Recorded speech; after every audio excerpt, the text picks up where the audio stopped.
contamos con la presencia de el secretario general del Centro de Empleados de Comercio de Comodoro Rivadavia y subsecretario general de la Federación Argentina de Empleados de Comercio y Servicios, José González.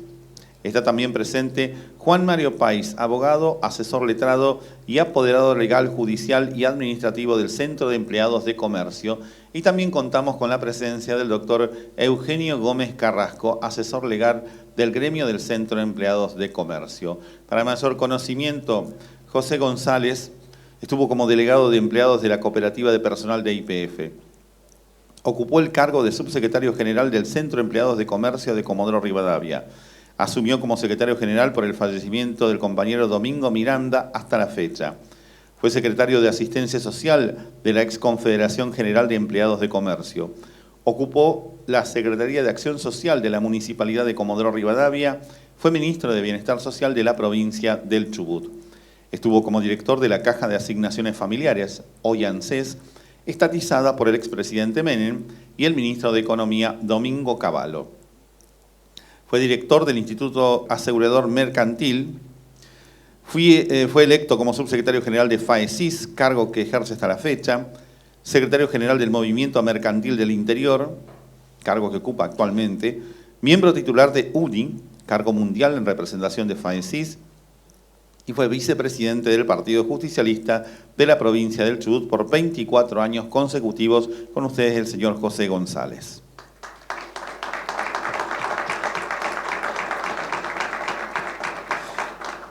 El disertante, el doctor Juan Mario Pais, fue viceministro de Gobierno y Justicia de la provincia de Chubut en el periodo 1988-1989.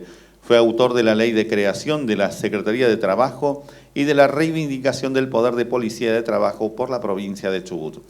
Ex síndico titular del Banco del Chubut en los años 2001-2002 en representación de la primera minoría legislativa de la Honorable Legislatura del Chubut.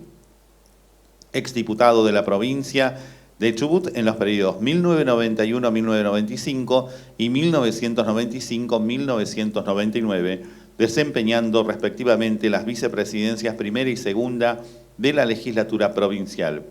Exdiputado nacional por la provincia de Chubut en el periodo 2007-2011 y 2011-2015, ejerciendo las presidencias de las comisiones de intereses marítimos y fluviales de la Cámara de Diputados, 2007-2011, la presidencia de la Comisión de Transporte en los años 2012-2013 de la Cámara de Diputados y presidente de la Comisión de Defensa Nacional de la Cámara de Diputados.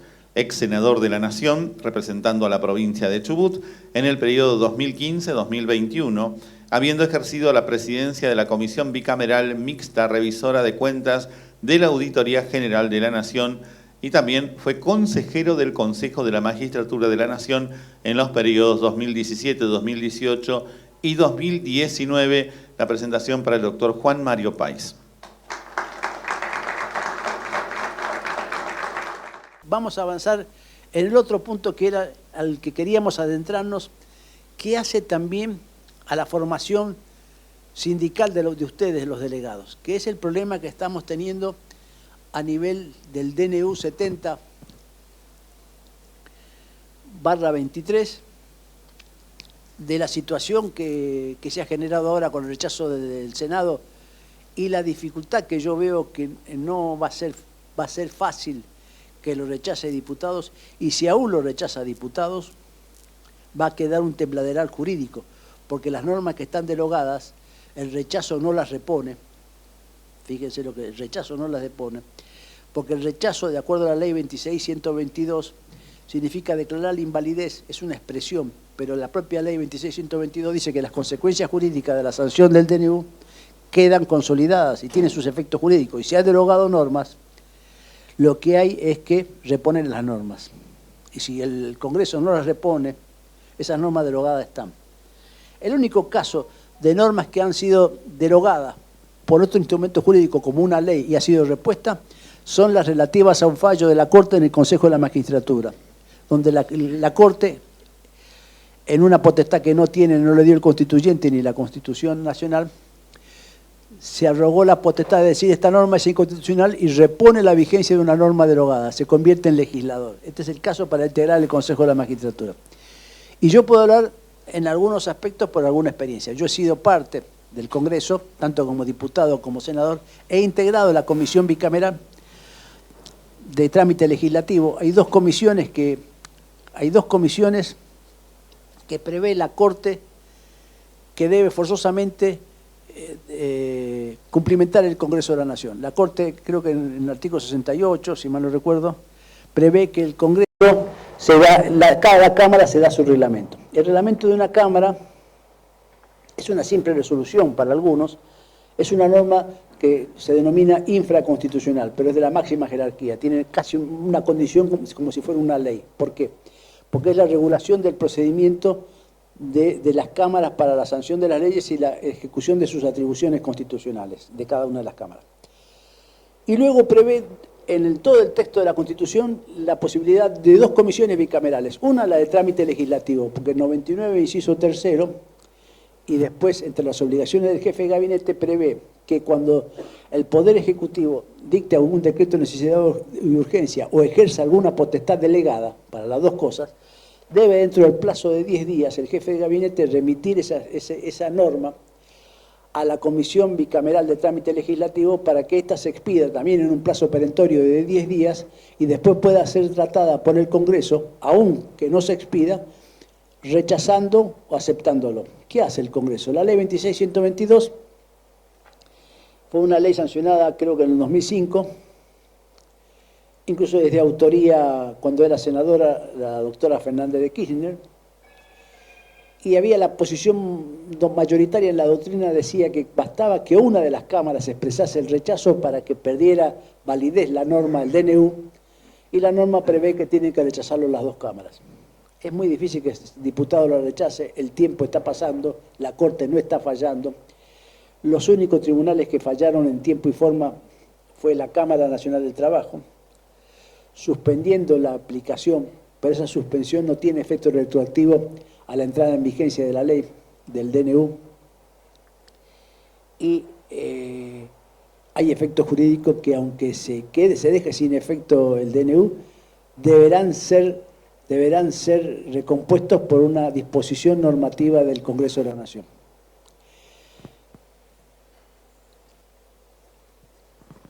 Yo les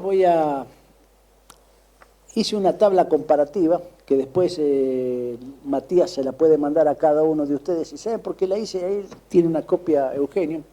Porque esta tabla comparativa no estaba en ningún lado. Era tan amplia la ley que no se había hecho una tabla comparativa del título cuarto de la ley de contrato de las modificaciones del DNU. Son tantas las modificaciones del DNU, y específicamente en materia laboral, nada más, el título laboral, que son unas cuantas cantidad de hojas, una importante cantidad de hojas donde está la disposición del DNU y la norma que derogó o modificó el DNU. Esto, ¿por qué fue hecho? Primero, para poder tener la certeza que ustedes, aunque no sean abogados, la certeza de que ha sido muy profunda la reforma laboral y absolutamente regresiva, absolutamente peyorativa, por lo cual es absolutamente inconstitucional, porque el principio de progresividad es un principio incorporado a la Constitución a través de los tratados de derechos humanos. Que además, ese DNU tiene una parte que son los fundamentos del decreto y que es importante que le dedica al capítulo laboral y que justamente dice una cosa y hace otra cosa. Es decir, esos fundamentos deslegitiman el obrar del Poder Ejecutivo a un extremo que se puede verificar la absoluta ilegitimidad e inconstitucionalidad de la norma.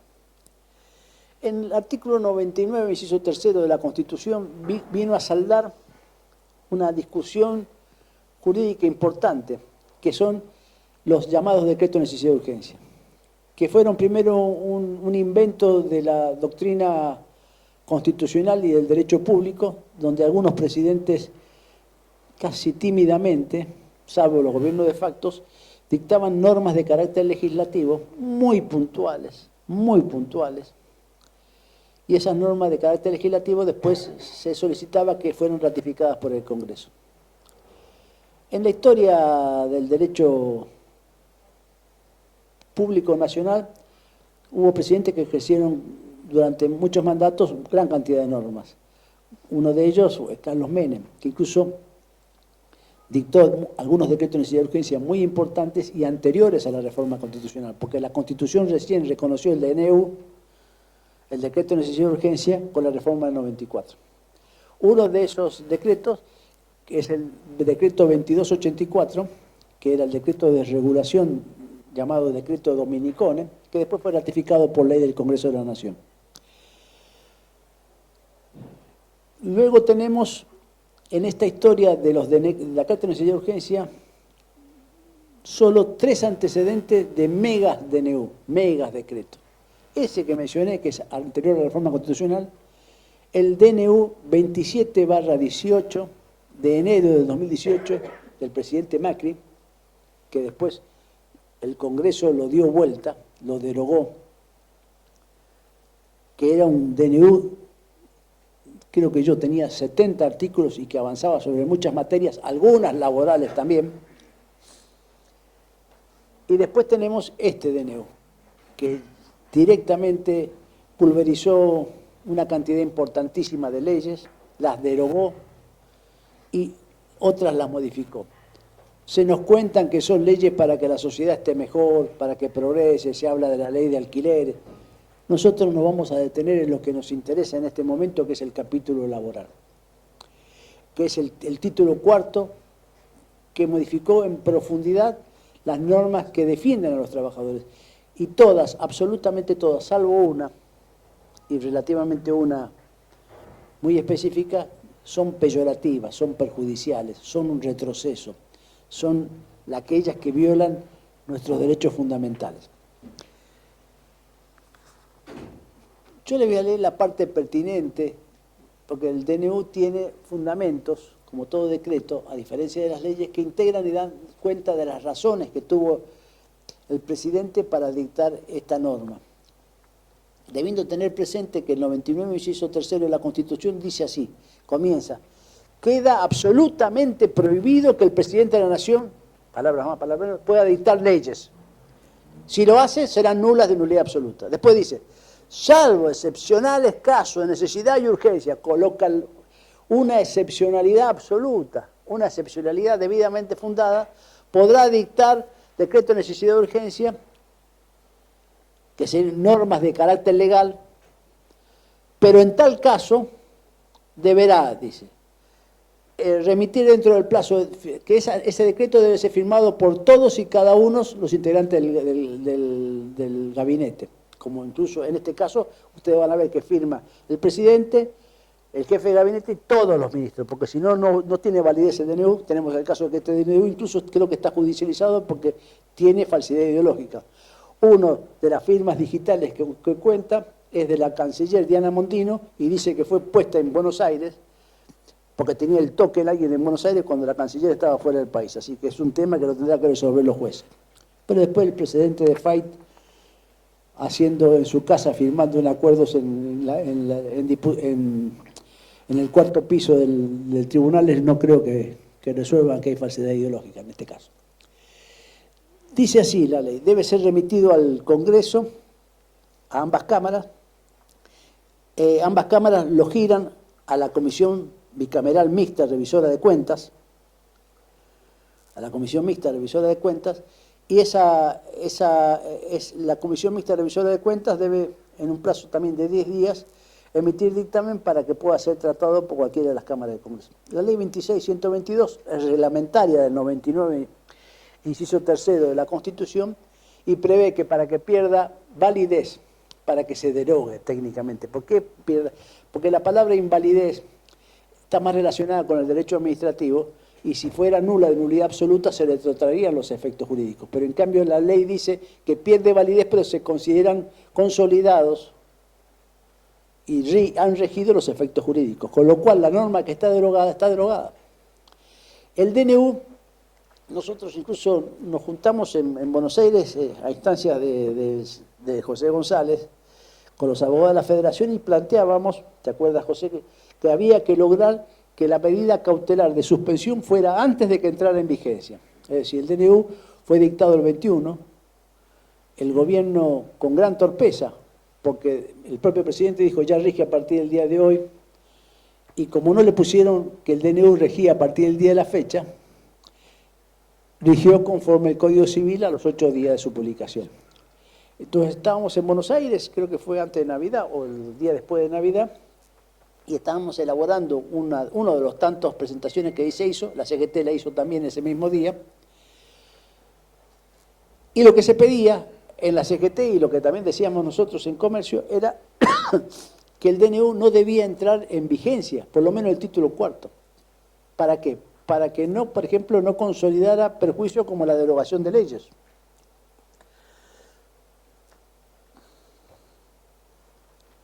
El juez de primera instancia, que recibe la medida cautelar y el amparo de la CGT, dijo, no hizo lugar a la medida cautelar porque no estaba en vigencia, todo un contrasentido. Justamente era para que no entre en vigencia.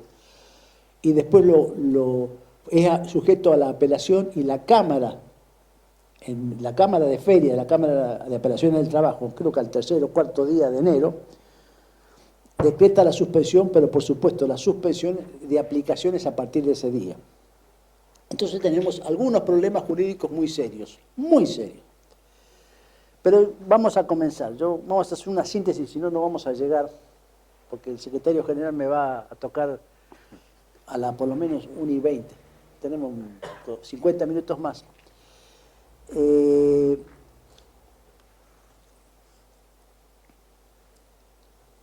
Vamos a referirnos a las consecuencias en líneas generales, porque no podemos hacer más preciso, jurídica de este DNU, que tiene problemas muy serios. Yo no puedo hablar con Eugenio, pero seguro si tiene que meter una demanda nueva le va a costar, si un trabajador despedido en enero, no va a poder invocar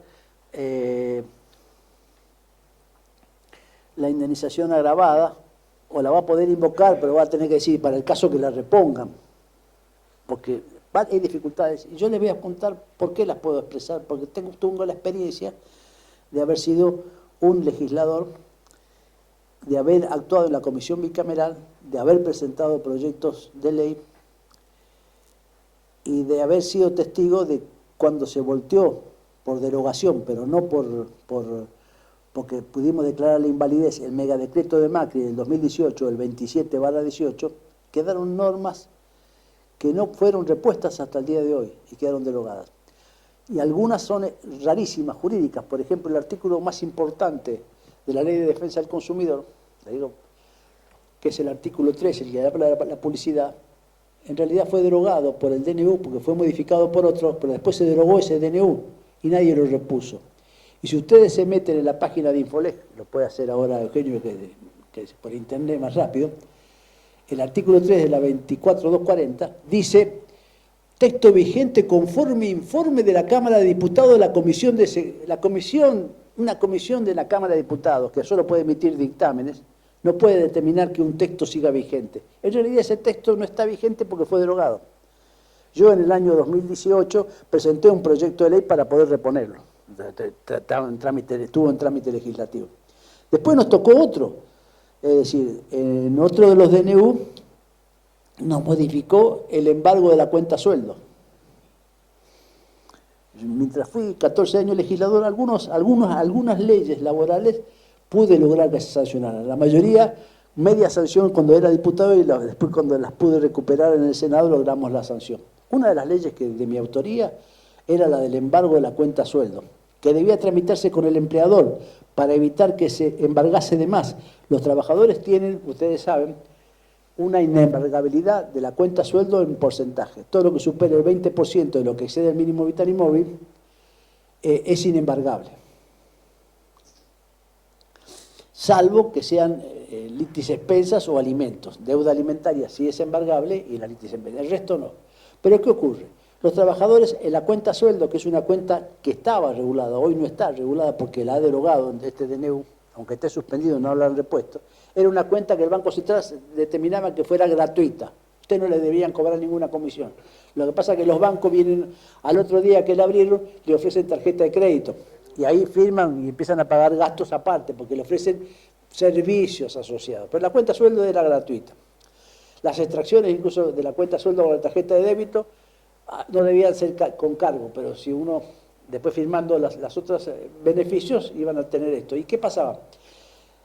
La cuenta sueldo, el banco se hacía firmar utilización para la retención.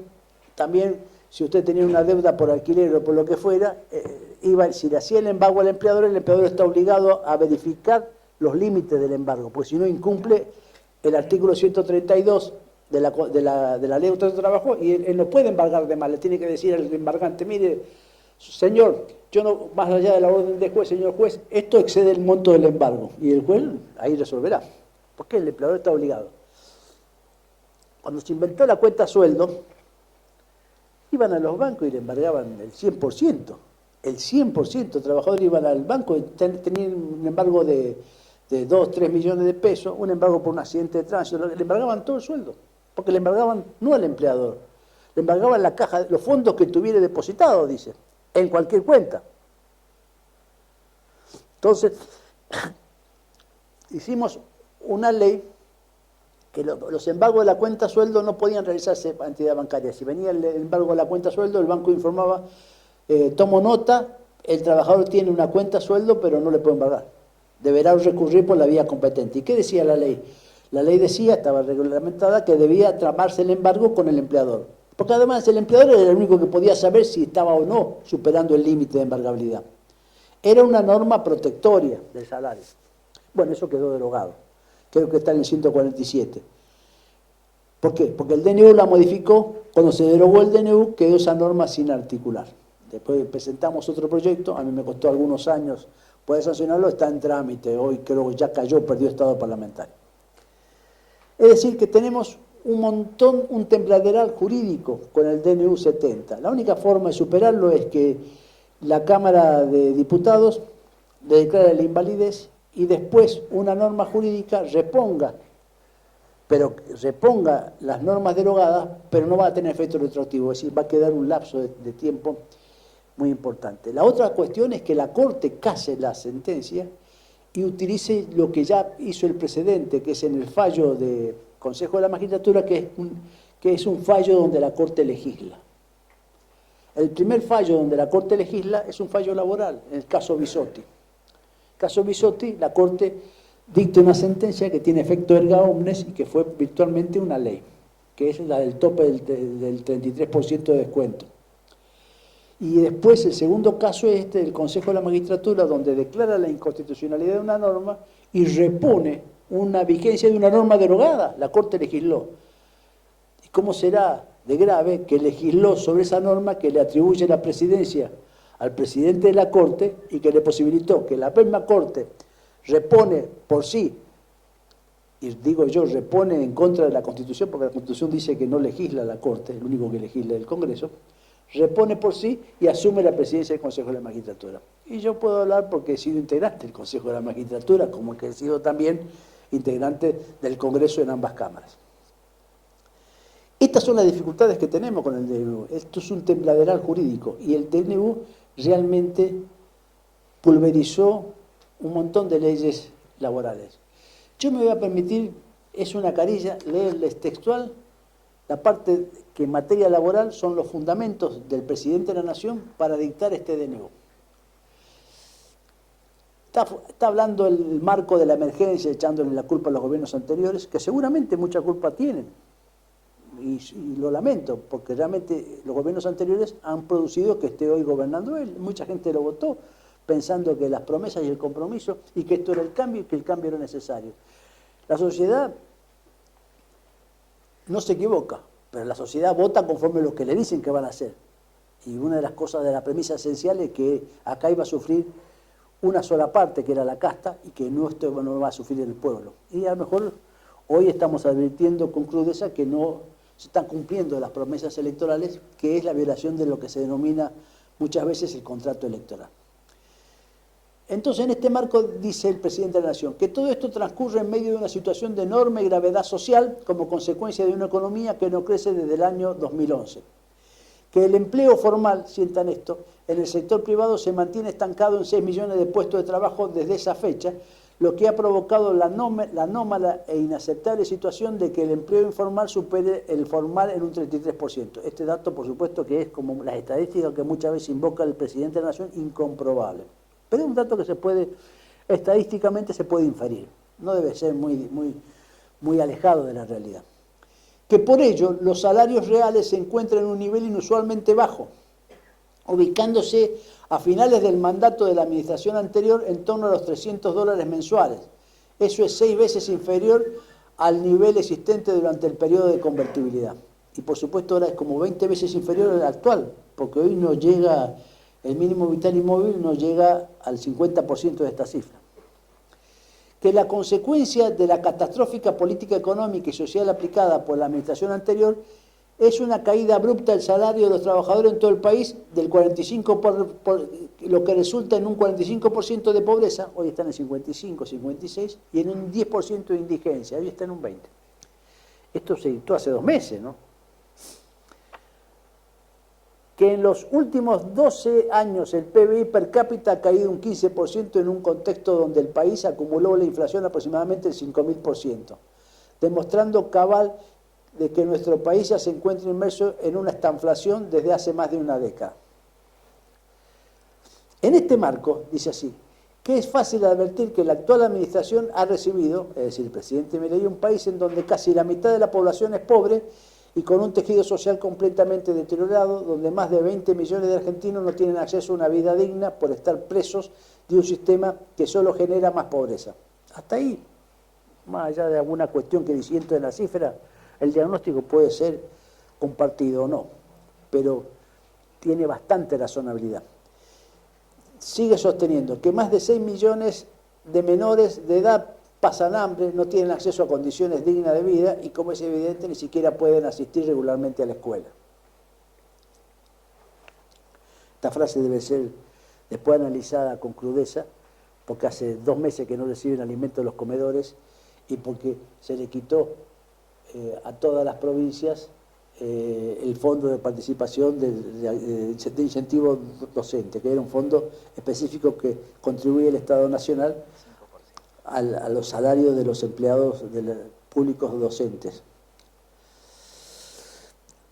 Y ahora vamos a lo que nos ocupa, donde en 4 párrafos dice cómo hizo mierda todos los derechos del trabajo y de los trabajadores.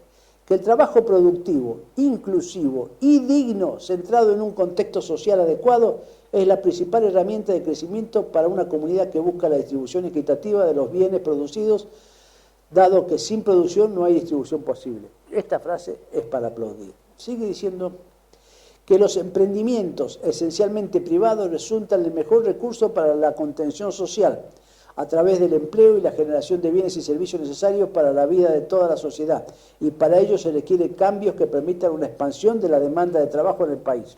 Segunda frase para aplaudir, nada que objetar, es lo que decimos nosotros también. Que el empleo formal registrado no crece desde el 2011 y es un hecho demostrado que las medidas estructurales adoptadas por la Ley de Empleo y la Ley 25.323 no han podido revertir el problema de la informalidad. La 24.013 es la que instituyó una serie de indemnizaciones que castigaban a los empleadores que no registraban el empleo o que lo registraban en forma deficiente en cuanto a la remuneración o en cuanto a la fecha de ingreso. Y duplicaba las indemnizaciones en el caso de despido de trabajador que hubiera hecho la denuncia por esa circunstancia. Y la 25.323 establecía una indemnización que duplicaba la indemnización por antigüedad en el caso de que el empleador tuviera el empleo registrado en forma deficiente. El ejemplo más típico es cuando el trabajador era víctima de la explotación del fraude laboral de la media jornada. Y el artículo 2 de la 25.323 agravaba el 50% las indemnizaciones por preaviso y antigüedad cuando el empleador, después de decidir un despido arbitrario, un despido sin causa, no las pagaba o las pagaba en forma insuficiente. y se financiaba con el plazo y los intereses que la justicia condenaba en menos de la inflación real. Esas son esas dos leyes. Pero parece que como estas leyes no ayudaron para combatir el desempleo, ¿qué va a hacer el presidente? Que se modifican las leyes 14.250, 14.546, 14.250 la ley de convenciones colectivas de trabajo, 14.546, 27.44, nuestra ley madre de contrato de trabajo, la heredera de la 11.729, o 28, no me acuerdo, la ley 23.551, la 23.551, la ley gremial, nuestra ley, después vamos a ver por qué, para castigar a los sindicatos. La ley 24.013, la ley de empleo, la ley 25.345, que era la ley donde se estableció el artículo 132 bis y la indemnización de los 3 meses como la no entrega del certificado de trabajo.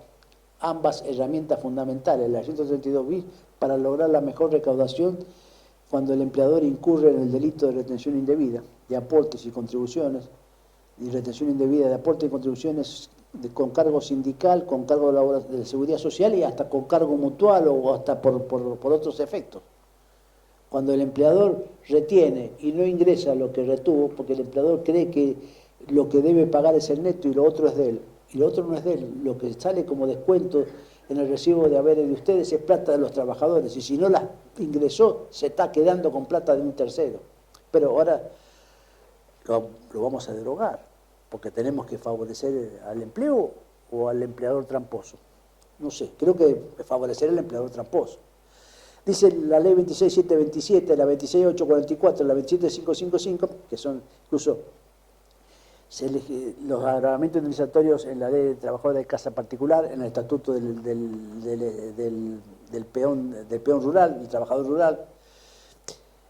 Se deroga la ley 25.323, la derogó, y a los efectos de mejorar y simplificar los procesos de registración del empleo. Para mejorar y registrar, debe darle seguridad jurídica, claro, para que el tramposo no tenga que tener la duda, la espada de Damocles, que le pueda hacer un juicio de trabajador y les quitarle más plata, ¿no? Si eso es la trampa bien hecha está.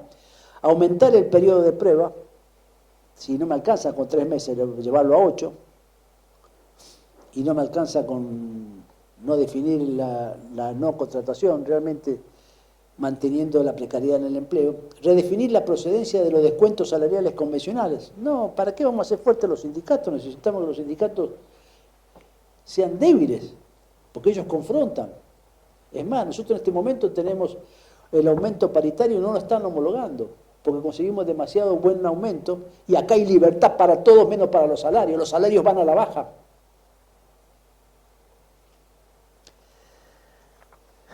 Y si no van a la baja, no se homologan.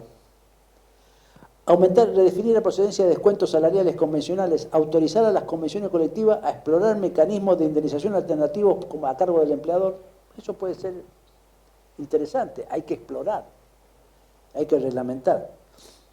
Nosotros, después voy a contar una anécdota, nosotros intentamos, yo soy coautor de una ley donde intentamos reglamentar la participación de las ganancias en las empresas. Es decir, que cuando la empresa gane, el trabajador cobre un porcentaje de esa ganancia. ¿Y cómo podemos decir? No podemos decir, dele a los trabajadores el 10%. Decíamos, en los convenios colectivos se pueden negociar mecanismos de participación en la ganancia.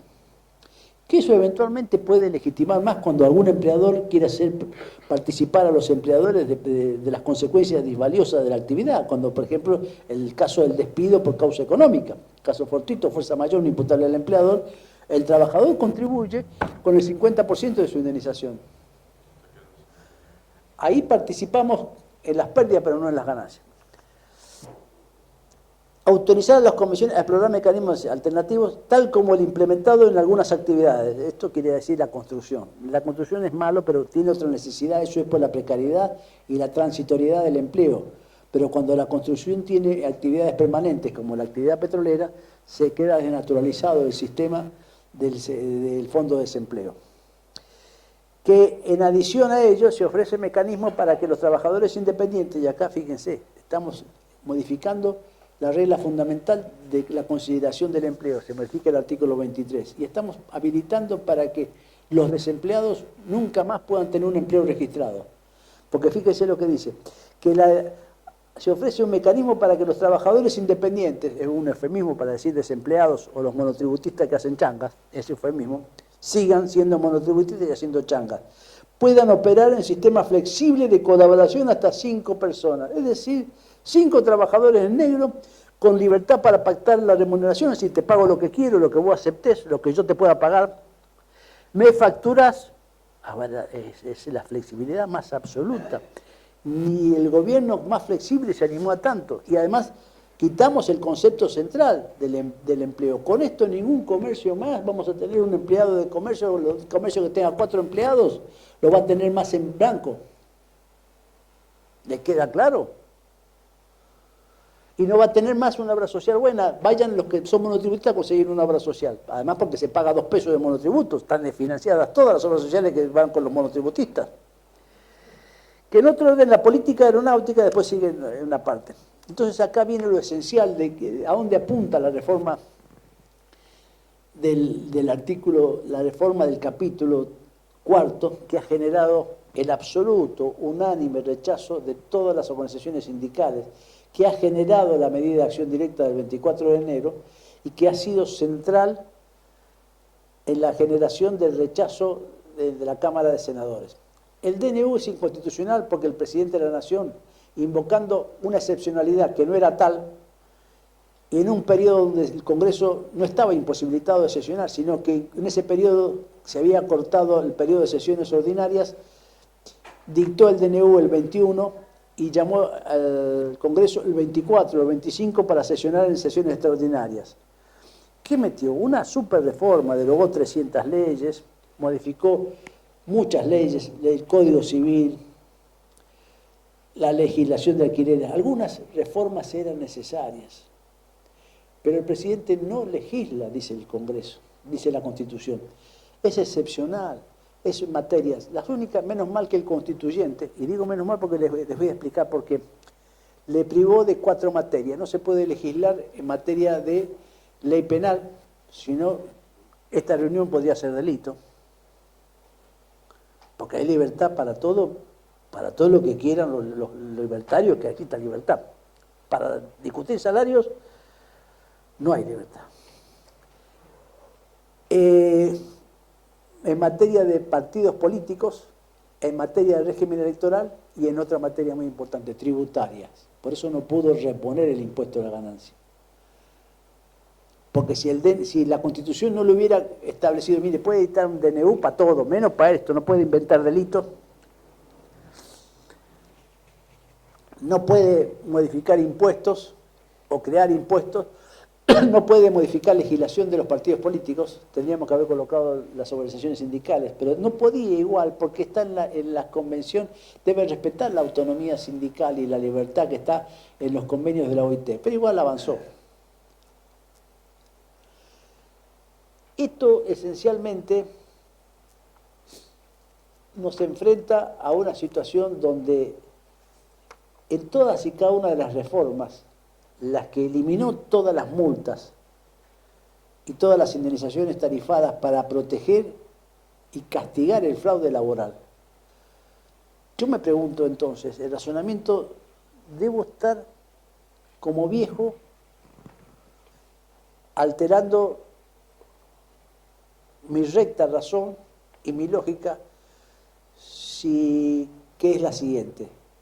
Para evitar que exista la explotación del hombre por el hombre y el fraude laboral, yo sanciono patrimonialmente con multas cuyo beneficiario va a ser el trabajador que ha sido vulnerado en sus derechos,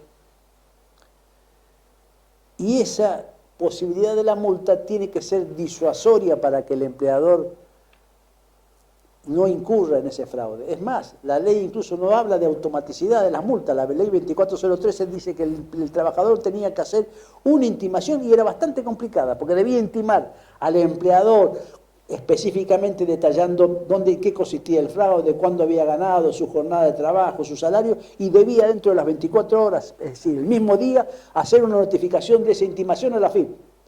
Todo engorroso, ya la ley en sí era difícil. Pero esa ley, ¿qué hacía? Que el empleador tuviera 30 días para registrar y regularizar el empleo. y no tenía que pagar ninguna indemnización.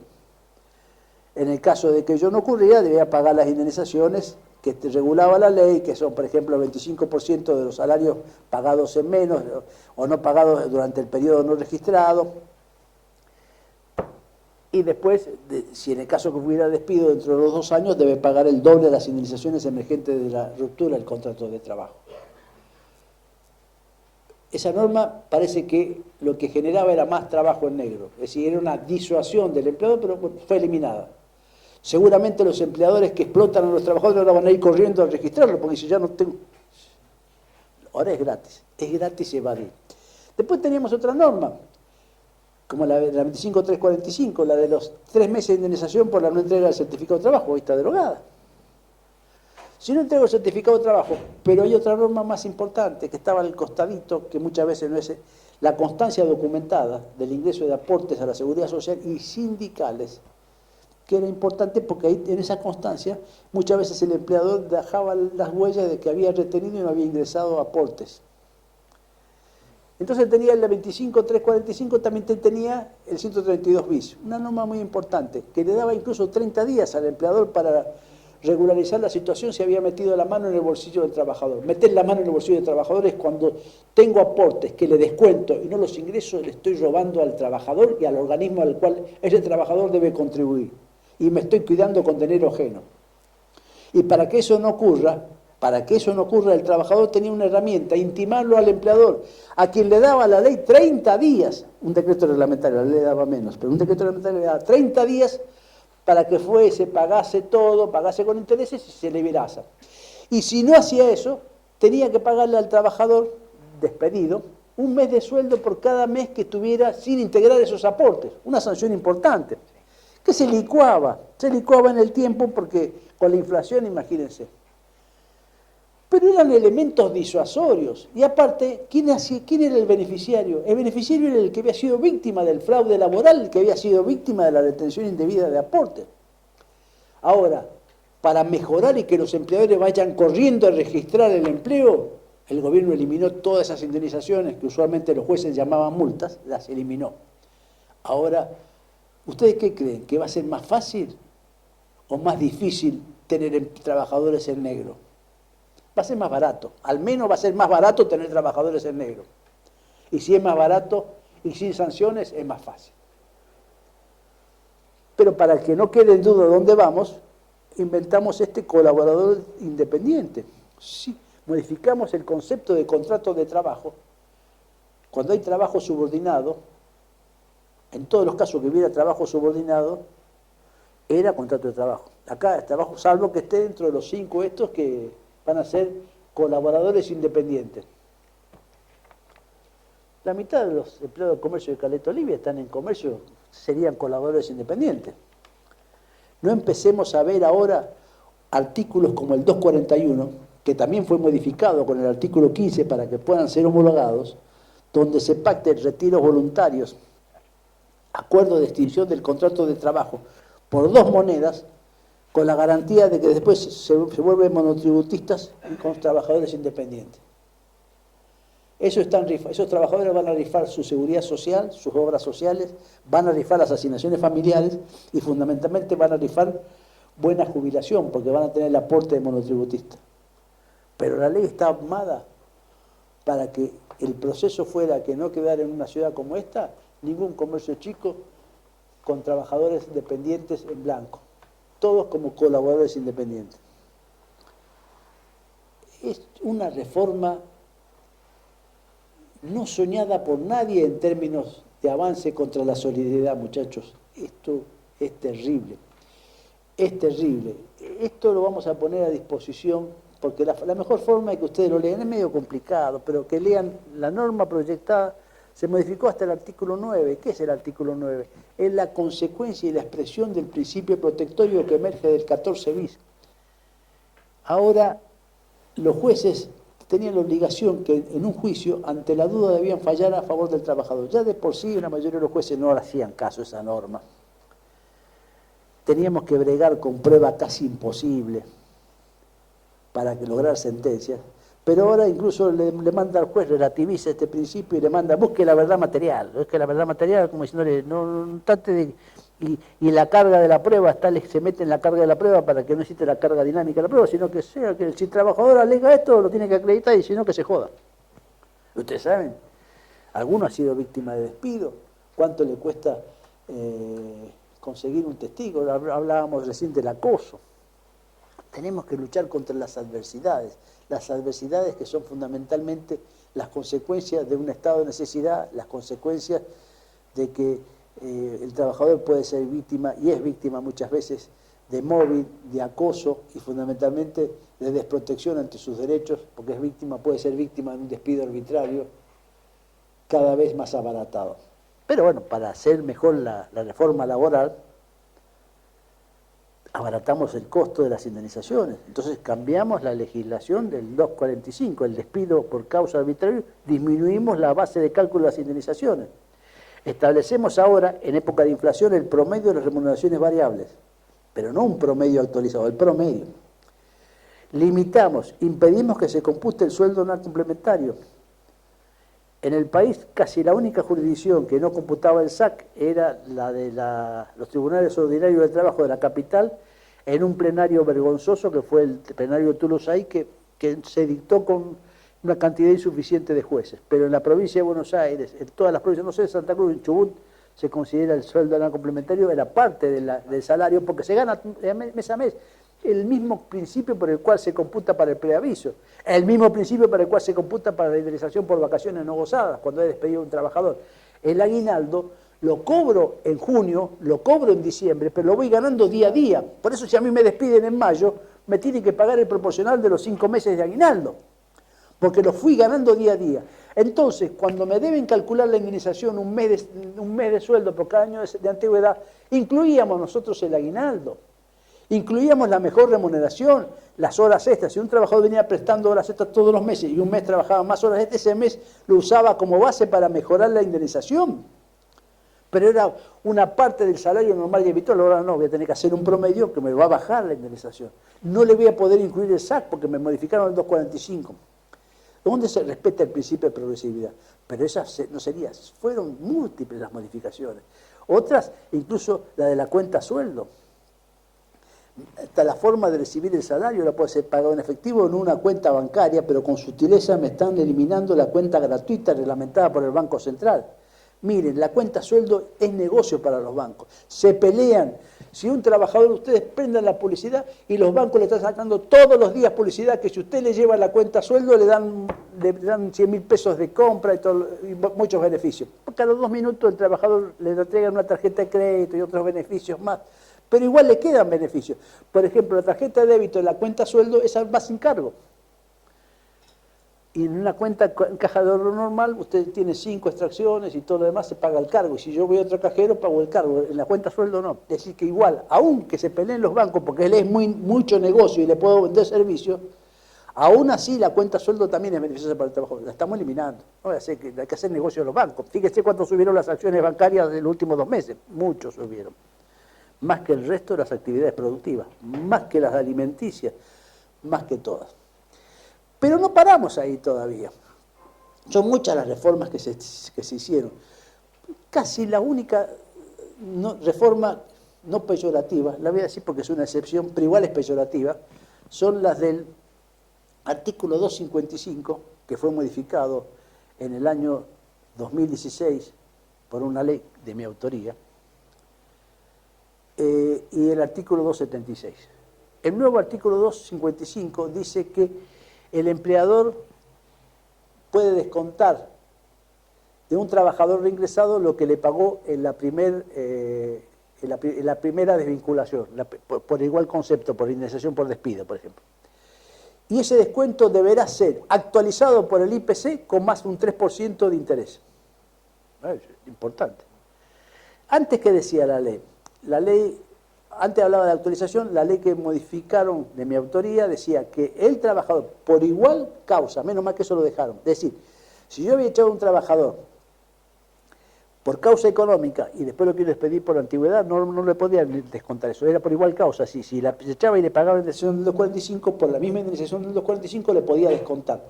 Pero como los jueces aplicaban el principio nominalista y no queda en dudas, yo le puse que esa indemnización que le desconte era nominal, con lo cual se la licuaba la inflación. Bueno, esto lo cambió.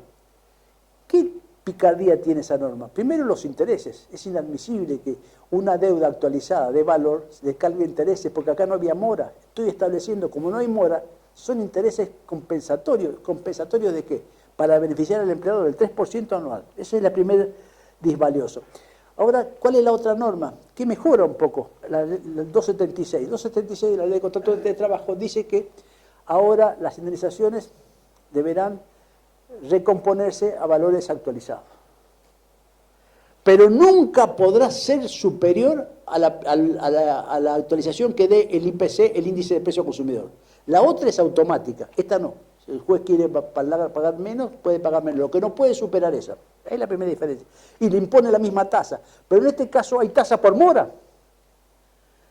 Es decir, cuando hay mora, que la mora es el incumplimiento recalcitrante, entonces el interés que me está debiendo es la compensación por la falta de uso de ese dinero, es el 3%. Lo mismo que utiliza para el otro empleador. Lo que pasa es que la diferencia, fíjense, cómo es tan peyorativa y tan discriminatoria, que la otra es automático, y en este caso no podrá superar eso. Es decir, que puede ser menor. Y con jueces que en muchos casos aplican el criterio indubio pro empresa, indubio pro patronal, tenemos problemas. Luego se avanza también. ¿Cómo andamos, José? Ya estamos. Se avanza, ya estamos.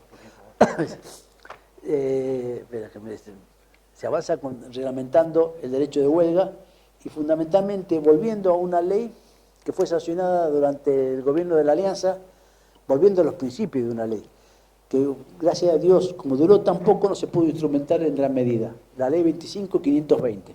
Esa ley, si mal no recuerdo el número, puede ser que le esté errando, esa ley modificó la ley de 14.250 de negociaciones colectivas y estableció la preeminencia de los convenios de empresa.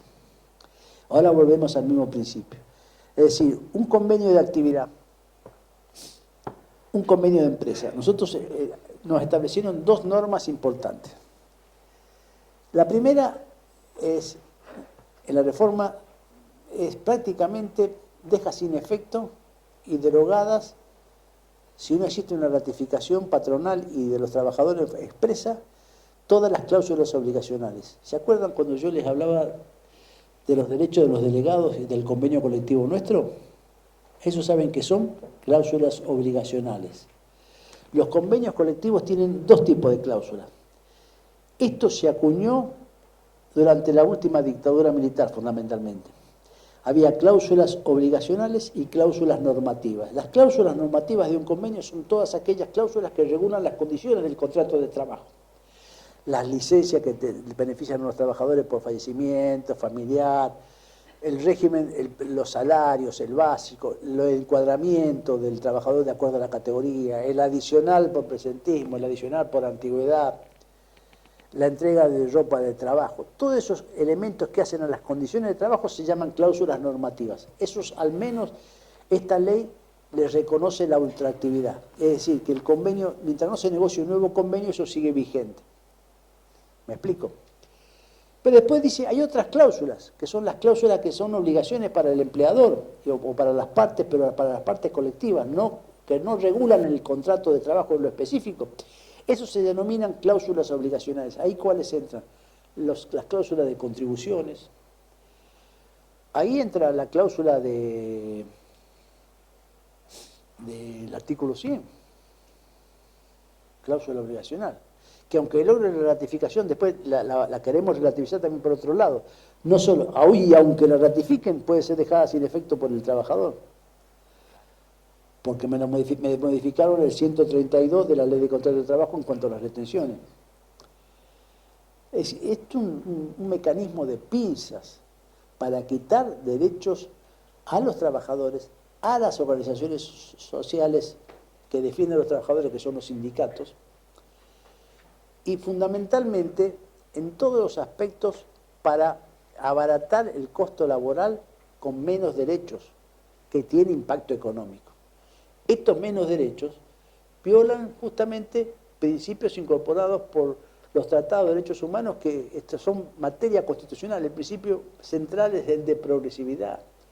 No puede haber una legislación masiva que condene a los más de 6 millones de trabajadores que están, como dice el decreto, en blanco, a perder derechos en beneficio de otro sector, porque estos derechos tienen significación económica. Esto no es hacernos menos libres, nos hace menos libres absolutamente y nos hace esclavos de las circunstancias. Es muy seria esta norma, por eso hay un rechazo muy grande de las organizaciones gremiales. Vamos a colgar en la página web la tabla comparativa, Matías, para que los compañeros puedan acceder a este cuadro comparativo. Este es el primero, no hay otro, porque lo busqué por internet y lo tuve que hacer. No hay otro dando vueltas. Pero si no he copiado de este, no, pero este es el primero. Sí, ya lo teníamos. Lo tuvimos que hacer porque, pero realmente es la forma de confrontar lo que teníamos y lo que viene. Y estamos peleando para que esto no vuelva. Pero aparte tenemos un problema. Al otro día, si se declara inválido, tenemos que reponer esto. Y estamos, el movimiento obrero, el Congreso, todos somos contestes que se debe avanzar con la legislación. Hemos avanzado con la legislación, pero realmente la búsqueda es por consenso y además con determinados límites. Los límites esenciales son cómo incluimos, cómo mejoramos los derechos. ¿Cómo no nos hacemos los distraídos si tenemos que mejorar la eficiencia de las empresas, mejorar los costos de las empresas? No nos vamos a hacer los distraídos, pero no nos podemos hacer los distraídos con perder derechos de los trabajadores, porque eso es perder la esencia de lo que representamos, muchachos. Así como los delegados tienen que defender a ultranza a los compañeros y le dice, gracias a que nosotros nos organizamos, vamos a defender a todos, a los no afiliados también. Por favor, afiliate para que vos también con tu afiliación contribuyas a defender a otro compañero que no tiene estos derechos. Porque el trabajador que está en negro, no sé si el 50% de los reclamos ni siquiera son para los compañeros afiliados que no afiliados, sino son para compañeros trabajadores empleados de comercio que no son empleados de comercio técnicamente, porque están en negro. Esos son los que recurren acá a la oficina de Caleta, acá a la oficina de Santa Cruz, de Pico Truncado, de Las Heras, de Perito Moreno, o a Comodoro, o a Sarmiento, porque han sido contratados y trabajan años y años en negro. Ni siquiera tienen la dignidad de ser empleados. Ellos no tuvieron la opción de decir me afilio o no me afilio. Son víctimas de explotación. Por supuesto, ahora tienen muchas menos herramientas. Antes podía mandar un telegrama y le podían amenazar al patrón que si le probaban que lo tenía en negro le iba a salir muchísimo más caro. Ahora quédese tranquilo que le va a salir barato. Y le va a poder pelear años y no se va a tener que hipotecar.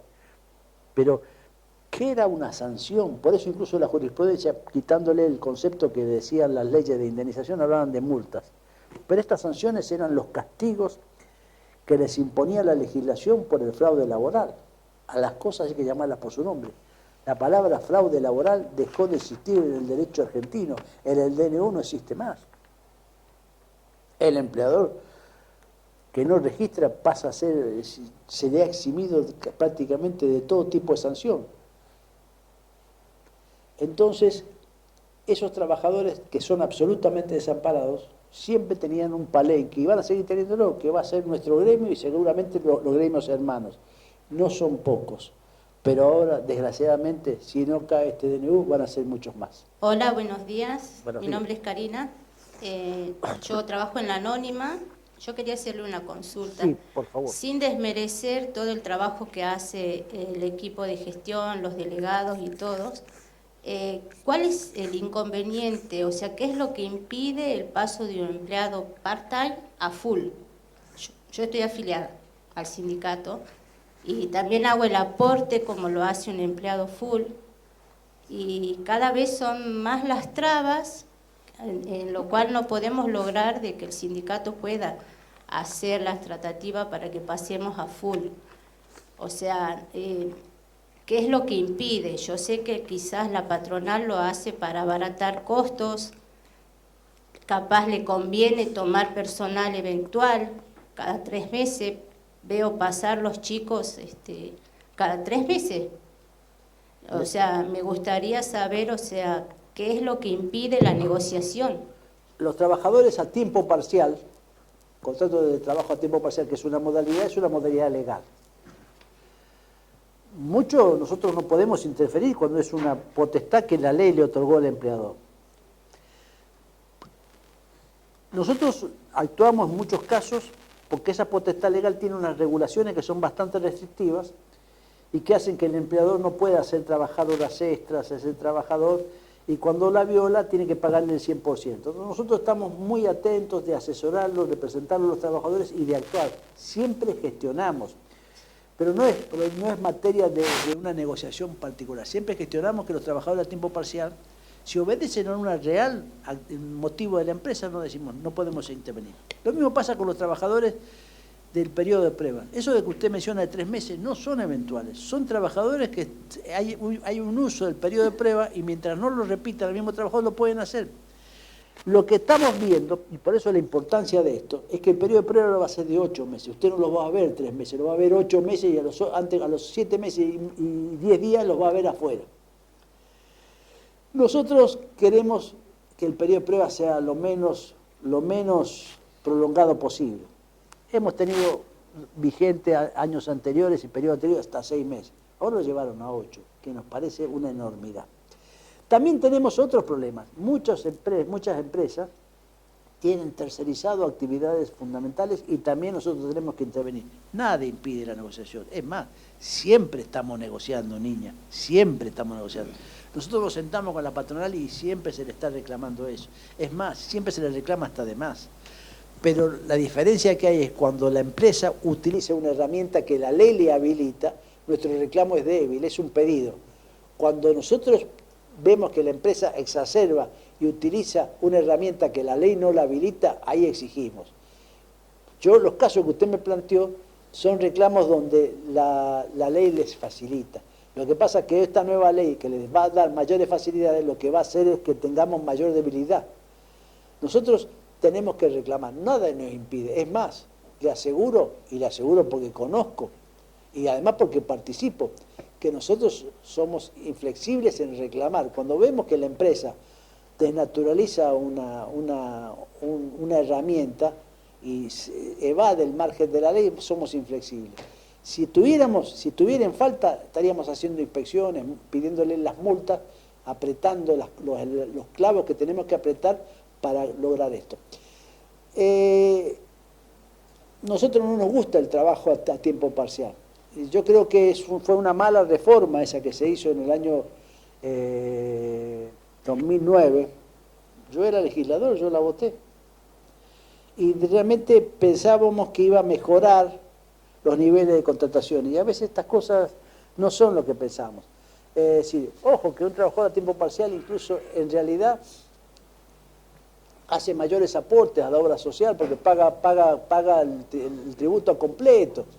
Es decir, realmente, y sabe, y lo peor de todo, bueno, que en el caso suyo, usted es una trabajadora a tiempo parcial que cumple el tiempo parcial, pero tenemos el 60-70% de los casos es fraude laboral. ¿Sabe que tenemos trabajadores que son de jornada completa, completísima, a veces trabajando 60 horas y metidas con contrato de trabajador a tiempo parcial?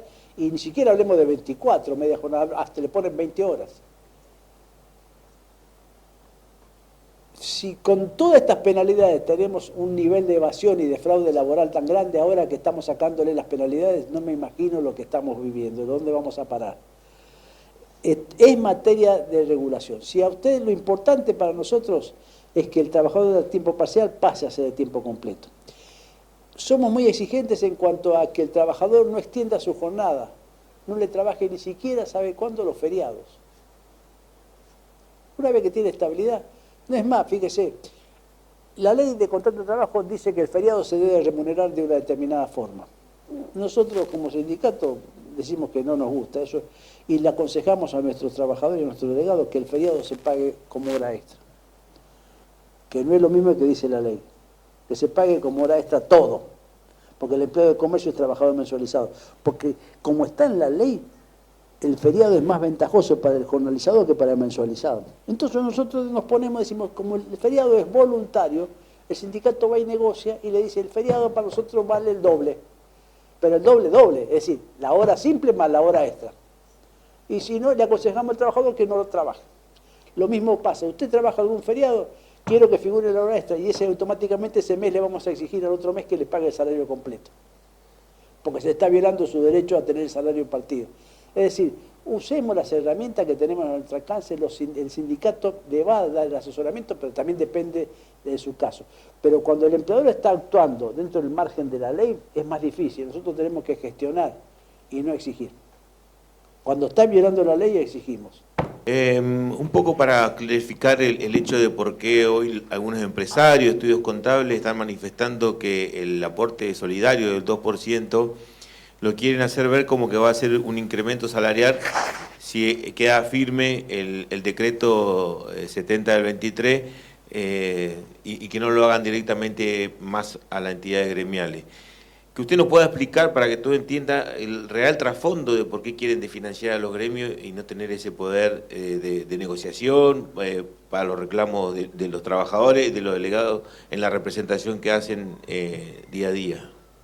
El 2% dice, bueno, si usted tiene la posibilidad, le hacen ya tienen preparado hasta el escrito para que desistan de la contribución, así como pueden desistir de la contribución sindical, desistir de esto, porque no tiene que pagar esto. Porque en definitiva, un sindicato más débil no va a poder negociar mejores condiciones de trabajo. Un sindicato más débil no se va a poder plantar con la amenaza de medida de acción directa. Algún año hemos pasado el 23 sin trabajar, muchachos, porque no nos querían dar el bono que nosotros queríamos. Esto es así. La herramienta y la fuerza la vamos a usar moderadamente y además, ¿saben cómo la vamos a usar? Siempre pensando en la responsabilidad que existe. Porque la otra vez una pregunta, no le hicieron acá, pero está en internet grabada, de otro delegado, dice, si me despiden a un compañero yo puedo parar. Dice el delegado, ni en pedo puedes parar. Además, un delegado, primero que no puede parar, es una obligación del sindicato. Y además tiene que ser responsable, porque uno tiene atrás familias, tiene atrás obligaciones cada compañero. Es muy importante. Entonces, fíjense, cuando vamos a una medida de acción directa, porque la huelga, la gente tiene un mal concepto. ¿Ustedes qué creen? ¿Que el derecho de huelga hace que yo voy a la huelga y tengo que cobrar salario? Mucha gente cree que sí. Y esto nace hasta el empleo público. Creen que sí, que el derecho de huelga, como es un derecho constitucional, también genera el derecho al cobro de salario. Y esto no es así.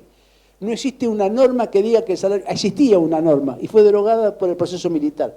La vieja ley de contratos de trabajo, la original, la 2744, en un artículo, no me acuerdo, después del 300 y pico, decía que cuando la huelga fuere causada por culpa del empleador, existía derecho al cobro de salario. ¿Qué significa? Que cualquier huelga reivindicatoria de derechos o de conquista de derechos, cualquier huelga de conquista de derechos no genera el derecho al cobro de salario. Ya en aquella época y ahora tampoco. Es decir, si yo quiero una huelga porque quiero un bono que no está en el convenio, pero que yo estoy peleando con la patronal, cuando hago esa huelga, no tengo garantizado el salario.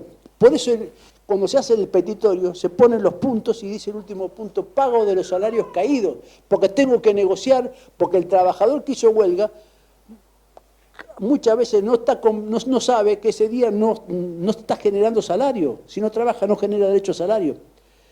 Entonces, las herramientas hay que usarlas con mucha prudencia.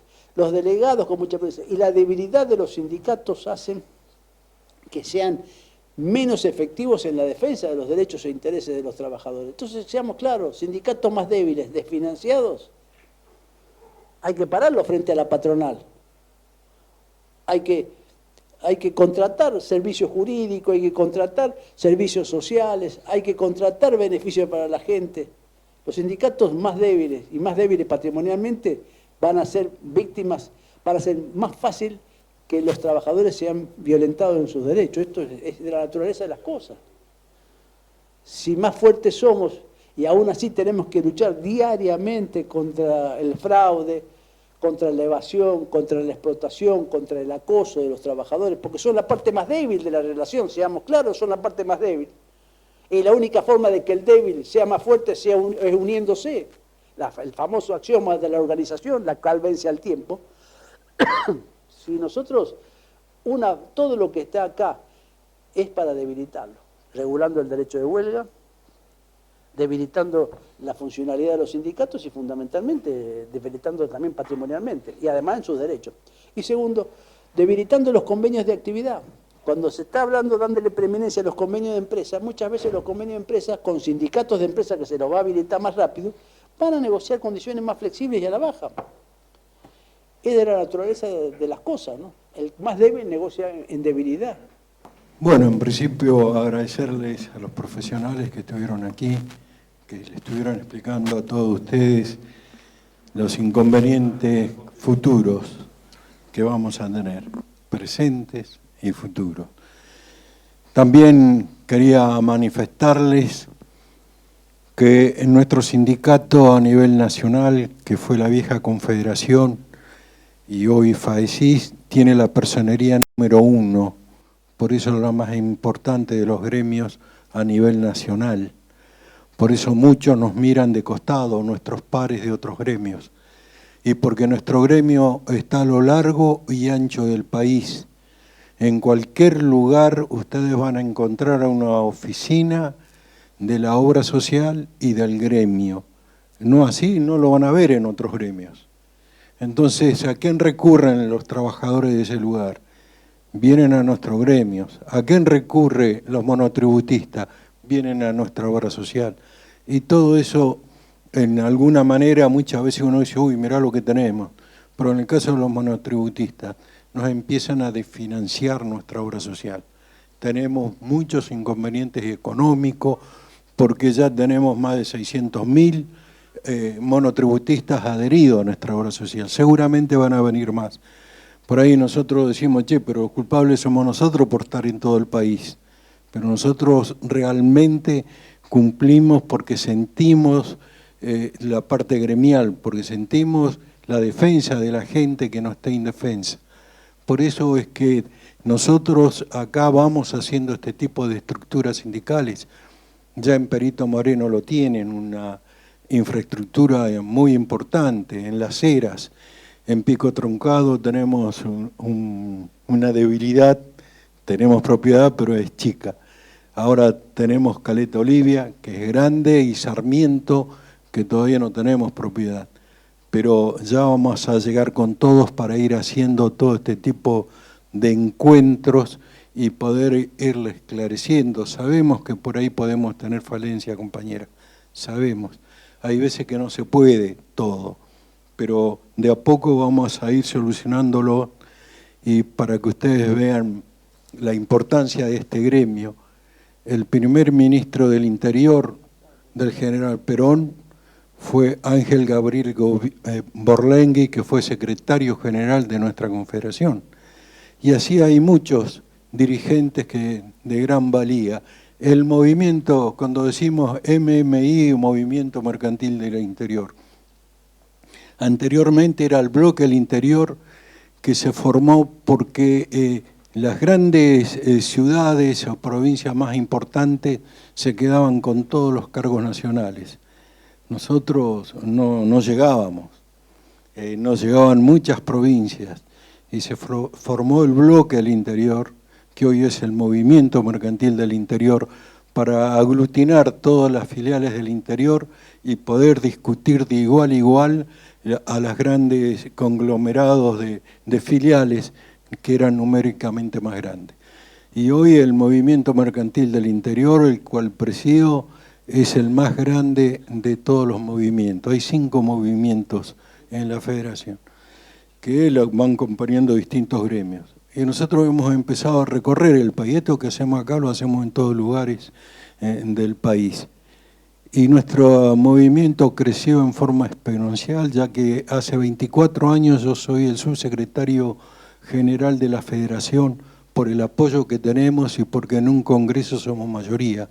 Eso cuesta trabajo, cuesta visitar, ir a las filiales más grandes, a las filiales más numéricamente más chicas, ir a pueblitos del interior que a lo mejor por ahí nadie va, pero nosotros vamos y charlamos con el dirigente, lo valorizamos ante los intendentes, ante los concejales. Hay muchos de nuestros compañeros en esos pueblos que son concejales y que también son intendentes. Y ese es el trabajo que hacemos y esto es lo que nos sirve. nos va sirviendo porque vamos diciéndole a todos los muchachos qué es lo que viene ahora, que si lo dijimos en Comodoro y yo lo dije en varias reuniones anteriormente. Muchachos, fijémonos a quién votamos, porque este que es presidente hoy decía lo que nos iba a pasar y está pasando. No nos podemos decir, no sabía. Sabíamos también que el gobierno al cual yo profeso, el peronismo, había hecho una muy mala, pésima presidencia de la nación, que quienes lo pusieron se hacían los distraídos y eran más opositores que los propios opositores. Caímos en esto y ahora tenemos que pelearla. La tenemos que pelear y con toda la desconfianza que nos tenemos entre todos. Porque nosotros como dirigentes sindicales y a través de la CGT hablamos con todos y nos miramos con desconfianza porque hoy los gobernadores se están tratando de salvar ellos y no sabemos si después nos van a apoyar a nosotros para salvar lo que queda de esta ley. No sabemos si los senadores o los diputados nacionales se van a acomodar o van a arreglar sus cosas y nos van a dejar a nosotros a la deriva para luchar y pelearla de afuera, con paros, con movilizaciones, con muchas cosas que a lo mejor se vienen. Y que eso es feo, porque nosotros podemos movilizar y sabemos que podemos movilizar gente, porque hay mucha gente en la calle hoy que es peligrosísimo. Hay gente durmiendo que antes en la calle o pidiendo para comer y se acrecentó mucho la pobreza, el nivel de pobreza que hay en el país cada vez más. Y esa es gente que uno la puede buscar para salir a la calle, pero es muy peligroso. Es muy peligroso porque se puede interrumpir la presidencia de este señor que está hoy. Porque ustedes fíjense, Macri se tira para atrás siendo que uno de los que lo puso. Ustedes la ven a la vicepresidenta media corrida del eje de las decisiones del presidente. ¿Y qué están tramando? ¿Qué es lo que puede pasar? Todos ustedes escuchan que muchos están apostando que este presidente no pase más allá de fin de año. Y no va a pasar si sigue, porque se peleó con todo, con todos los sectores, no solamente con los gremios, se peleó con los profesionales, con los farmacéuticos, con la cultura. Están todos enojados y están todos esperando que alguien salga para adelante, que dé el primer paso. Por eso como dirigentes sindicales nosotros miramos, no queremos ser los primeros en dar el primer paso, porque son momentos muy peligrosos y muy jodidos para todos. Queremos ver que a través de las conversaciones, que a través del diálogo podamos llegar a un entendimiento. Sabemos que hay cosas que modificar, sabemos que tal vez hay un exceso para la actualidad de algunas normas que existen en la ley, pero lo queremos hacer con los empresarios. Queremos sentarnos con los empresarios por actividad y que todos sabemos hasta dónde podemos aflojar y los empresarios saben hasta dónde pueden dar. Nosotros discutimos paritarias. Las paritarias están consensuadas con el sector empresario. No es que nosotros fuimos y dijimos queremos el 16.7 para este mes y vamos para adelante. No, fueron discusiones que se vienen dando. Ya estamos discutiendo el incremento para marzo, pero lo hacemos con el sector empresario. Y no lo homologa el gobierno nacional porque dice que no son, se fueron 2 o 3 puntos por arriba de lo que ellos te mienten después, que la inflación. Una inflación que es mentirosa y que hay cosas que no están puestas ahí, que son de real necesidad de la gente. Entonces todas estas cosas las tenemos que pelear y cuando muchos dicen no aportes el artículo 100, pero el artículo 100 es solidario, tiene que ver porque tenemos que contratar, a pesar que tenemos una Secretaría de Estudio y Estadística, donde hay contadores, donde hay economistas, donde se estudia todo qué es lo que tenemos que pedir, porque no vamos y decimos, che, se nos ocurrió un número y vamos y lo tiramos, no. Vamos con los papeles, vamos con el asesoramiento jurídico y económico que se paga, constitucionalistas también están en este tema, que uno los tiene que pagar porque no nos podemos sentar y decir quiero tanto y no justificás. Y los empresarios igual, porque los empresarios tienen exactamente lo mismo que nosotros. Por eso llega un momento que nos ponemos de acuerdo, porque te tenés que poner de acuerdo en algún punto. Y allí es lo que a nosotros nos llama la atención, que este gobierno, que es libertario, como decía Mario hace un rato, sí, es libertario para algunas cosas, pero para esto que nosotros libremente discutimos y pactamos con el sector empresario en un incremento salarial, no lo quieren homologar. Pero nosotros lo vamos a reclamar igual. Sabemos que vamos a encontrar algún contador o alguna empresa que diga no está homologado, pero en algún momento lo va a tener que reconocer. Y nosotros le exigimos a todos que lo tienen que pagar. Y le vamos a caer con inspecciones y vamos a ir a molestarlo hasta que entiendan que lo tienen que pagar. Porque es un acuerdo que se hizo de parte, no es una imposición. Y bueno, todas estas cosas que a veces se nos escapan otras, porque esto también es cierto y lo tenemos que reconocer, que por ahí podemos tener falencias y las tenemos que ir reconociendo y corrigiéndolas en el tiempo. Por eso a nosotros nos gusta que haya gente nueva, que hayan jóvenes, que se interioricen, que participen, que se acerquen aquí al gremio. También hoy es chico, pero esto va a ser grande. Que vengan y participen, le plantean a Ezequiel, a Eugenio sus necesidades o todas las dudas que puedan llegar a tener. Y si no consiguen acá, está la Secretaría Gremial en Comodoro, que bueno, ahí estaba el correo, para que lleguen allá, si tienen alguna duda, que muchas veces hay gente de acá que vaya, que tiene dudas, y porque va a hacer algún trámite a Comodoro, aparecen en el gremio a hacer algún tipo de consulta. Nosotros atendemos a todo.